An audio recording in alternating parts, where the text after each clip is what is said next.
Sir मैं चाहूँगा आप सबसे पहले तो आप अपना परिचय दें। मैं डॉक्टर रमेश सिंगटा हूँ और मैं बेसिकली पेशे से मैं पत्रकार हूँ, लेकिन एक कह सकते हैं कि मैं सांस्कृतिक कार्यकर्ता भी हूँ, क्योंकि हमारा संस्कृति को आगे बढ़ावा देने के लिए खासतौर पर जिस तरीके से हमारा हाटी समुदाय को, ये भी एक सांस्कृतिक आंदोलन था। इसी की जो हम बात कहते थे, पहले हाटी अगर हुए हैं तो हमारा ये मानना है कि वो श्री गुरु महाराज ही हुए थे। उनके ही ये आशीर्वाद से, उनके ही चमत्कार से संभव हुआ है कि हाटी को भी अनुसूचित जनजाति का दर्जा, कानूनन दर्जा मिल गया है। कानूनी दावपेचों में वो एक अलग विषय है, लेकिन जहाँ तक यहाँ का सवाल है, कल महायज्ञ होने वाला है जिसमें हजारों लोग कल गवाह यहाँ पे बनने वाले हैं। और हमारे ठीक पीछे यहाँ नृत्य हो रहा है, मोजरा या मुजरा नृत्य इसको कहा जाता है, और ये हमारी मूल संस्कृति है।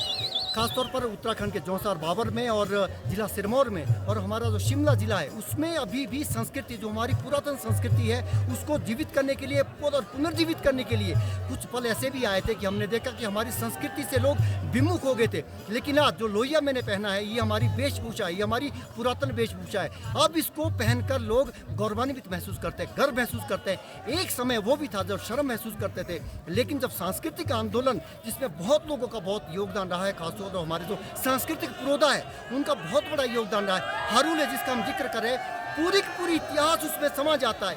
एक इलाके के लोग, खासतौर पर जो राजपूत थे या ब्राह्मण थे, वो कैसे आए, गांव कैसे बने, पूरी की पूरी कहानी है वो हारुलों में समाई हुई है। एक हारुल भी अगर शाम को वो गायन उसका शुरू कर देते, और ये मौखिक है, हम ये चाहेंगे कि इसको भी हम डॉक्यूमेंटेशन कर पाए, क्योंकि ये केवल और केवल हारुल है, इसका जिक्र मौखिक है। और जिनके पास ये विरासत हमारे है, वो कल दिन को नहीं रहेंगे, तो युवा पीढ़ी को भी बहुत कुछ इनसे सीखने की जरूरत है। तो सर ये हारुल जो है लगभग कितने दिन, मतलब कितनी देर तक गाया जा सकता है, जो आप कह रहे हैं पूरी स्टोरी है? डिपेंड करता है कि किसकी हारुल है।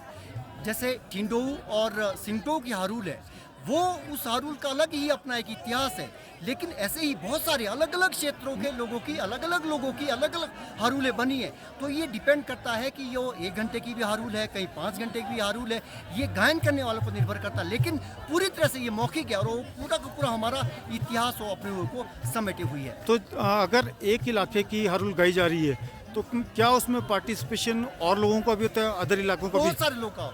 जैसे एग्जाम्पल के लिए मैं कहता हूँ, ये मुगल जब राज था उस वक्त के लिए ये हारुल यहाँ पर थोड़ी देर पहले यहाँ गाई जा रही थी। तो उसमें कैसे मुगल सेना से, लाखों की मुगल सेना, और उससे कैसे भिड़ जाते हैं हमारे वीर सैनिक, तो ये उसमें पूरा का पूरा जिक्र उसमें किया गया है। आज ये भले ही ऐसा लगता है कि कुछ भी नहीं है, क्योंकि आजकल बहुत सारा बदलाव आएगा, तकनीकी हम देख रहे हैं कि यहाँ भी तकनीक का सहारा लिया जा रहा है। लेकिन एक वक्त वो भी था जब आक्रमण होते थे, एक दूसरे से बचने के लिए आक्रमण होते थे।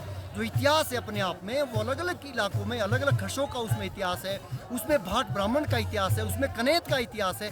अलग अलग वर्ग के, समाज के विभिन्न जो हमारे वर्ग है, उनकी अलग अलग गाथाएं, अलग अलग कहानियाँ हैं, और उन कहानियों को समेटे हुई है हारुल। तो आपको क्या लगता है कि ये हारुल, जैसे आपने बोला, तो आपको किससे सहयोग की उम्मीद है कि मतलब आपकी इसको बढ़ावा देने के लिए? क्योंकि ये सरकारों का, प्रशासन का भी दायित्व बनता है कि इनका संरक्षण के लिए, और जो लोग सांस्कृतिक पुरोधा है, जो बिना